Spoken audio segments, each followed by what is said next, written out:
आऊज़ु बिल्लाहि मिनश शैतानिर रजीम बिस्मिल्लाहिर रहमानिर रहीम। Dear students, अस्सलामु अलैकुम।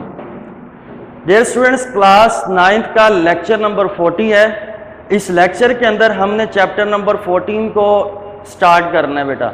चैप्टर नंबर 14 में भी आपने सिर्फ थ्योरम की स्टेटमेंट को याद रखना है, उनके कंसेप्ट को समझना है और रिव्यू एक्सरसाइज के जब हम क्वेश्चन करेंगे तो रिव्यू एक्सरसाइज के क्वेश्चन के अंदर इस चैप्टर के अंदर जितने भी थ्योरम यूज हो रहे हैं उनकी स्टेटमेंट वहां पर यूज होगी। चैप्टर नंबर 14 में सबसे पहले आप देखें, चैप्टर नंबर 14 का नेम है रेशो एंड प्रोपोर्शन। तो सबसे पहले हम रेशो को और प्रोपोर्शन को डिस्कस करते हैं कि रेशो क्या होती है और प्रोपोर्शन क्या होती है। Ratio is the comparison between two quantities of same kind, two quantities of same kind. या हम सिंपली ये भी कह सकते हैं ratio is the comparison between two alike quantities, two alike quantities. बेटा रेशो वही डिफाइन, पहली बात यह है कि जो रेशो है वो A ratio B is equal to A over B. हम अगर रेशो को इस तरीके से रिप्रेजेंट करते हैं, अगर हम उसको फ्रैक्शन फॉर्म में लिखना चाहें तो हम उसको ए ओवर बी भी लिख सकते हैं। एज कंपैरिजन ऑफ, कंपैरिजन है कि ऑफ टू अलाइक क्वांटिटीज, दो एक जैसी क्वांटिटीज का जो कंपैरिजन है वो क्या कहलाता है, रेशो कहलाता है। Where A and B are called elements of ratio. वो कहता है ए और जो बी है वो रेशो के क्या कहलाएंगे, एलिमेंट्स कहलाएंगे। कुछ बातें हैं रेशो के अंदर वो आपने याद रखना है। वो कहता है in ratio elements are expressed in same unit. जब हम रेशो की बात करेंगे तो जो एलिमेंट्स हैं उनके जो यूनिट हैं वो सेम होने चाहिए। फॉर एग्जाम्पल मेरे पास एक पर्सन है ए, दूसरा पर्सन है बी। मैं ए और बी दोनों के वेट को कंपेयर करना चाहता हूं तो दोनों का जो मैं वेट मेजर करूंगा वो सेम यूनिट के अंदर करूंगा। फॉर एग्जाम्पल मैं कहता हूं कि अगर पर्सन ए का जो वेट है वो 70 kg है तो पर्सन बी का जो वेट मैं लूंगा उसको भी kg के अंदर ही मेजर करूंगा, तो दोनों के यूनिट क्या होंगे, सेम होंगे। ऐसा नहीं हो सकता रेशो के अंदर कि अगर हम पर्सन ए का वेट तो किलोग्राम में मेजर करें लेकिन पर्सन बी के वेट को हम ग्राम्स के अंदर मेजर करें, तो ये रेशो के अंदर पॉसिबल नहीं है। तीसरा पॉइंट आपने याद रखना है, रेशो हैज नो यूनिट, कि रेशो का कोई भी यूनिट नहीं होता। क्यों नहीं होता बेटा? रेशो के अंदर हम क्वांटिटीज को सेम यूनिट के अंदर मेजर करते हैं तो दोनों यूनिट सेम हैं तो कैंसिल हो जाएंगे, इस वजह से रेशो का कोई भी यूनिट नहीं होता। और ये चीज एमसीक्यूज में पूछी जा सकती है, इंपॉर्टेंट है ये पॉइंट बेटा। रेशो क्लियर हो गया, रेशो की डेफिनेशन याद करनी है। उसके बाद नेक्स्ट है प्रोपोर्शन। बेटा अगर मेरे पास दो रेशोज हों, फॉर एग्जाम्पल एक रेशो है ए रेशो बी, दूसरी रेशो है सी रेशो डी, अगर ये दोनों रेशोज आपस में इक्वल आ जाएं तो हम क्या कहते हैं कि यहां पर प्रोपोर्शन एग्जिस्ट कर गई है। The equality of to ratio is called proportion. अगर दो रेशोज इक्वल आ जाएं तो हम क्या कहते हैं कि यहां पर क्या एग्जिस्ट कर गई है बेटा, proportion. The equality of to ratio is called proportion. दो रेशोज का इक्वलिटी जो है उसको हम क्या कहते हैं, प्रोपोर्शन कहते हैं। A ratio B is equal to C ratio D, एक रेशो ए रेशो बी है, दूसरी सी रेशो डी है। अगर ये दोनों इक्वल आ गई हैं तो हम कहेंगे A B C and D are called in proportion, कि ए बी सी और जो डी है वो कहां पर है, प्रोपोर्शन के अंदर है। नेक्स्ट हमारे पास डेफिनेशन है सिमिलर ट्राइंगल्स। बेटा अभी तक आपने जो बात डिस्कस की है प्रीवियस लेक्चर के अंदर, चैप्टर नंबर 10 में, 11 में, 12 में, 13 में, अगर कहीं पर आपने यूज किया तो कॉन्ग्रुएंट ट्राइंगल की डेफिनेशन को आपने डिस्कस किया था। आज हमने सिमिलर ट्राइंगल की डेफिनेशन को डिस्कस करना है कि सिमिलर ट्राइंगल्स क्या होती हैं। बेटा कॉन्ग्रुएंट ट्राइंगल की डेफिनेशन को मैं रिपीट कर रहा हूं, two triangles are said to be congruent triangle if all the corresponding sides and angle are congruent। अगर तमाम क्रॉसपॉन्डिंग साइड और तमाम क्रॉसपॉन्डिंग एंगल कनग्रेंट होंगे तो वो ट्राइंगल्स क्या होंगी बेटा, कनग्रेंट ट्राइंगल्स होंगी। लेकिन सिमिलर ट्राइंगल्स के अंदर बात कुछ डिफरेंट है। सिमिलर ट्राइंगल के अंदर क्रॉसपॉन्डिंग एंगल तो कनग्रेंट होते हैं लेकिन क्रॉसपॉन्डिंग साइड्स कनग्रेंट नहीं होती, बल्कि क्रॉसपॉन्डिंग साइड्स प्रोपोर्शनल होती हैं। क्या होती हैं बेटा, प्रोपोर्शनल। दो ट्राइंगल्स उस वक्त सिमिलर ट्राइंगल्स होंगी अगर उनके तमाम क्रॉसपॉन्डिंग एंगल तो कनग्रेंट हो लेकिन क्रॉसपॉन्डिंग साइड्स क्या हो, प्रोपोर्शनल हो। Two triangles, triangle ABC and DEF are said to be similar triangle if their corresponding angle are congruent and corresponding sides are proportional। अगर corresponding angle congruent हो और corresponding sides proportional हो तो हम कहते हैं कि वो दोनों triangles similar triangle हैं। बेटा यहाँ पर थोड़ा सा concept यूज होगा, उस चीज को मैं यहाँ पर मैंने डिटेल में एक्सप्लेन किया हुआ है, इसको अच्छे तरीके से समझना है। देखिए बेटा, मेरे पास एक ट्राइंगल है ABC, दूसरी ट्राइंगल है DEF। एंगल C के corresponding angle F, angle C कनग्रेंट है एंगल F के। इसी तरीके से एंगल A के corresponding angle D, angle A कनग्रेंट है एंगल D के। एंगल B के corresponding angle E, angle B कनग्रेंट है एंगल E के। तो यहां पर अगर आप देखें तो तीनों क्रॉसपॉन्डिंग एंगल्स तो कनग्रेंट हो गए। अगली बात, ए बी के क्रॉसपॉन्डिंग साइड है DE, ए बी कनग्रेंट है DE के। बी सी के क्रॉसपॉन्डिंग साइड है EF, तो बेटा बी सी कनग्रेंट है EF के।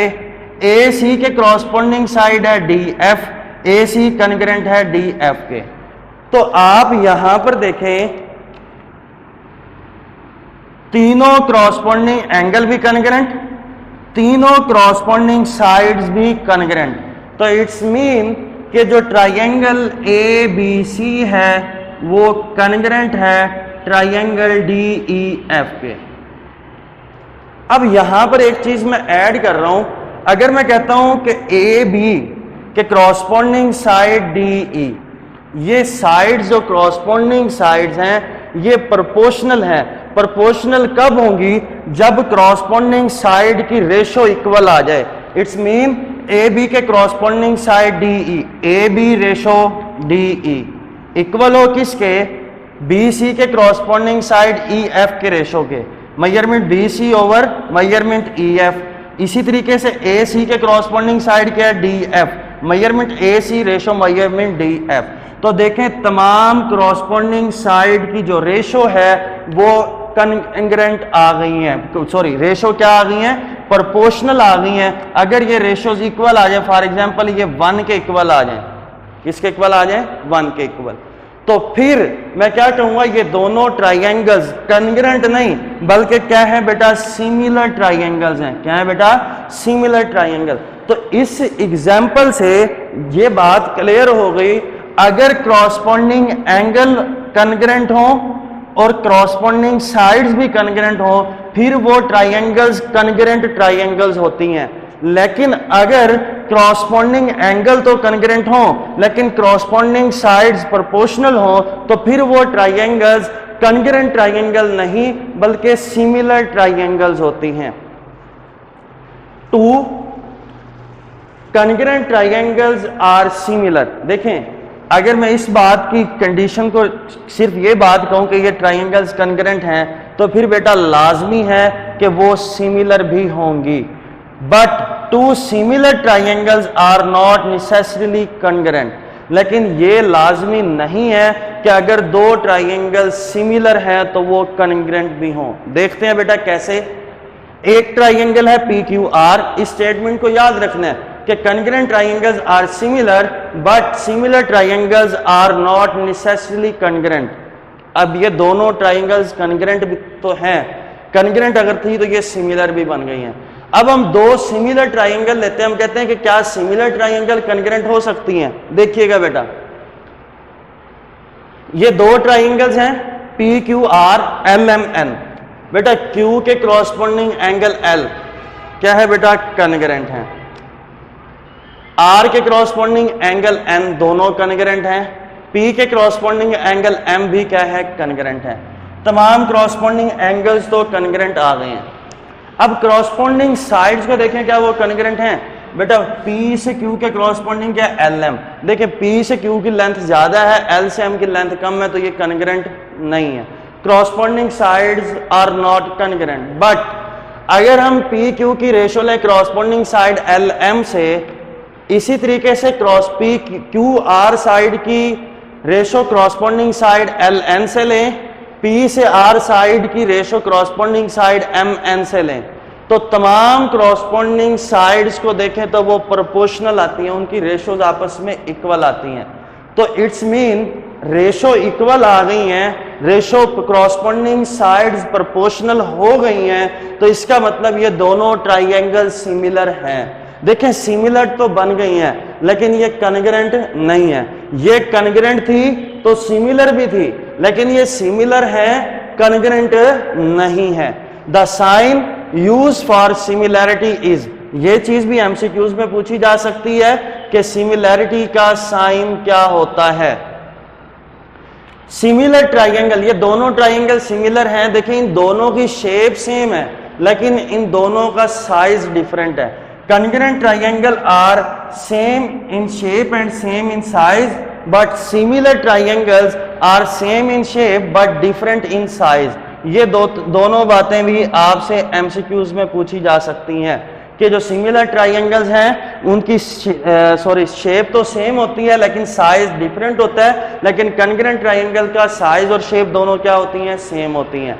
थ्योरम है हमारे पास 14.1.1। बेटा वो कहते हैं कि अगर हमारे पास कोई भी एक लाइन हो और वो लाइन ट्राइंगल्स की दो साइड को इंटरसेक्ट कर रही हो, वो लाइन जो ट्राइंगल की दो साइड्स को इंटरसेक्ट कर रही होगी, वो लाइन ये क्या कर रही होगी, उन दोनों साइड्स को प्रोपोर्शनली डिवाइड भी कर रही होगी।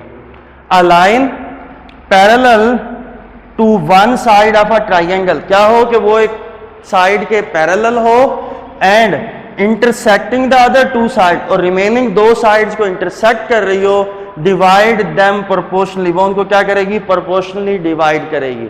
मैं दोबारा इस थ्योरम की स्टेटमेंट को रिपीट कर रहा हूं। वो कहते हैं कि अगर कोई भी लाइन ट्राइंगल की एक साइड के पैरेलल हो और रिमेनिंग दो साइड्स को इंटरसेक्ट कर रही हो, तो इट्स मीन वो उनको प्रोपोर्शनली डिवाइड कर रही है। ये एक ट्राइंगल है ABC, ये लाइन L है, ये लाइन L जो है वो साइड BC के पैरेलल है, और साइड AB और साइड AC को पॉइंट D और E पर इंटरसेक्ट कर रही है। अगर ये लाइन इन दो साइड्स को इंटरसेक्ट कर रही है और थर्ड साइड के पैरेलल है, तो इट्स मीन ये लाइन इन दोनों साइड्स को प्रोपोर्शनली डिवाइड करेगी। देखिए यहां पर मैंने लिखा है in triangle ABC the line L is intersecting the side AB and AC at point D and E। इस लाइन L ने AB को पॉइंट D पर इंटरसेक्ट किया, AC को पॉइंट E पर इंटरसेक्ट किया रिस्पेक्टिवली, सच दैट, इस तरीके से कि ये जो लाइन ED है वो थर्ड साइड BC के पैरेलल है, ED is parallel to BC। फिर क्या होगा कि ये दोनों साइड प्रोपोर्शनली डिवाइड होंगी कि AD रेशो DB इक्वल होगा AE रेशो EC। क्लियर होगी बात बेटा? ये जो हमने स्टेटमेंट डिस्कस की है ये आपके चैप्टर की रिव्यू एक्सरसाइज के क्वेश्चन में यूज होगी। यहाँ पर थोड़ा कंसेप्ट था कि सिमिलर ट्राइंगल और कॉन्ग्रुएंट ट्राइंगल्स में डिफरेंस याद रखना है। जो कॉन्ग्रुएंट ट्राइंगल होंगी वो सिमिलर भी होंगी, लेकिन जो सिमिलर ट्राइंगल हैं वो लाजमी नहीं है कि कॉन्ग्रुएंट ट्राइंगल हो। बाकी जो बातें एमसीक्यूज के लिहाज से इंपॉर्टेंट थी वो मैंने आपको यहाँ पर डिटेल के अंदर तमाम बातें डिस्कस कर दी हैं। इंशाअल्लाह ताला नेक्स्ट लेक्चर नंबर 41 के अंदर चैप्टर नंबर 14 के रिमेनिंग थ्योरम को डिस्कस करेंगे। अल्लाह हाफिज।